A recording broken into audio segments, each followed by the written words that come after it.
ದೇವಸ್ಥಾನದಲ್ಲಿ ಕೊಡೋ ಪ್ರಸಾದದಲ್ಲಿ ಸ್ವಲ್ಪ ರುಚಿ ಹೆಚ್ಚು ಕಡಿಮೆ ಆದ್ರೂ ಕೂಡ ದೇವರ ಪ್ರಸಾದ ಅಂತ ಬಿಸಾಕ್ದೆ ತಿಂತೀವಿ. ಅದೇ ರೀತಿ ದೇವರೇ ಕೊಟ್ಟಿರುವಂತಹ ಈ ಜೀವನದಲ್ಲಿ ಸ್ವಲ್ಪ ಹೆಚ್ಚು ಕಡಿಮೆ ಆದ್ರೂ ಕೂಡ ತಪ್ಪು ನಿರ್ಧಾರಗಳನ್ನ ತೆಗೆದುಕೊಳ್ಳದೆ ಪರವಾಗಿಲ್ಲ ಬಿಡು ಅಂತ ಹೇಳಿ ಮುಂದಕ್ಕೆ ಸಾಕ್ತಾ ಇರಬೇಕು ಅಷ್ಟೇ. ಜೀವನದಲ್ಲಿ ಯಾರನ್ ಬೇಕಾದ್ರೂ ಮರೀರಿ, ಆದ್ರೆ ನಿನ್ ಕೈಯಲ್ಲಿ ಏನೋ ಆಗತ್ತೆ, ನೀನೇನ್ ಸಾಧಿಸ್ತೀಯ ನಾನು ನೋಡ್ತೀನಿ ಅಂದವರನ್ನ ಮಾತ್ರ ಮರಿಬೇಡಿ. ಯಾಕಂದ್ರೆ ಜೀವನಕ್ಕೆ ಅವರೇ ಸ್ಫೂರ್ತಿ. ಜೀವನದಲ್ಲಿ ನಮ್ಮ ಗೆಲುವು ಹೆಂಗಿರ್ಬೇಕು ಅಂದ್ರೆ ಶತ್ರುಗಳು ಕೂಡ ನಮ್ಮ ಸ್ಟೇಟಸ್ ಹಾಕಿ ಇವನು ನಮ್ಮವನು ಗುರು ಅನ್ಬೇಕು. ಸಂತೋಷದ ಒಂದು ಬಾಗಿಲು ಮುಚ್ಚಿದಾಗ ಇನ್ನೊಂದು ಬಾಗಿಲು ತೆರೆಯುತ್ತೆ.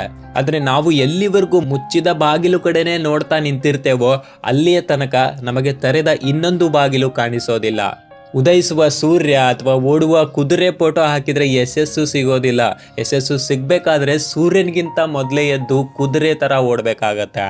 ನೋವಾದಾಗೆಲ್ಲ ನಮ್ಮವರು ಬಂದು ಸಮಾಧಾನ ಮಾಡ್ತಾರೆ ಅಂತ ಆಸೆ ಇಟ್ಕೊಳ್ಳೋಕೆ ಹೋಗ್ಬೇಡಿ. ನಮ್ಮನ್ನ ನಾವೇ ಸಮಾಧಾನ ಮಾಡಿಕೊಳ್ಳೋದನ್ನ ಕಲಿಬೇಕು. ಯಾಕಂದ್ರೆ ಕೆಲವೊಮ್ಮೆ ನಮ್ಮ ನೋವುಗಳು ಅವರಿಗೆ ಕಿರಿಕಿರಿ ಅನ್ಸುತ್ತೆ. ಈ ಜೀವನದಲ್ಲಿ ನಾನು ಸೋತೋಗ್ಬಿಟ್ಟೆ ಅಂತ ಮುಂದಿಟ್ಟ ಹೆಜ್ಜೆ ಯಾವತ್ತಿಗೂ ಹಿಂದಿಡಬೇಡ. ಯಾಕಂದ್ರೆ ಯಾರಿಗೊತ್ತು ಆ ಹೆಜ್ಜೆ ನಿನ್ನ ಇತಿಹಾಸವನ್ನೇ ಸೃಷ್ಟಿ ಮಾಡುವಂತಹ ಹೆಜ್ಜೆ ಆಗಿರಬಹುದು. ಮನೆ ಕಟ್ಟಲು ಹಣ ಬೇಕು, ಮನಸ್ಸು ಕಟ್ಟಲು ಗುಣ ಬೇಕು.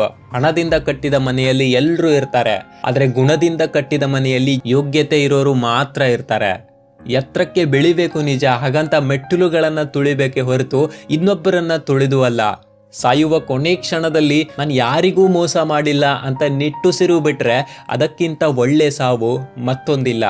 ಮನುಷ್ಯ ಮನೆ ಮನೆಯಲ್ಲೂ ಜನಿಸ್ತಾನೆ, ಆದ್ರೆ ಮನುಷ್ಯತ್ವ ಎಂಬುದು ಕೆಲವರಲ್ಲಿ ಮಾತ್ರ ಜನಿಸಲು ಸಾಧ್ಯ.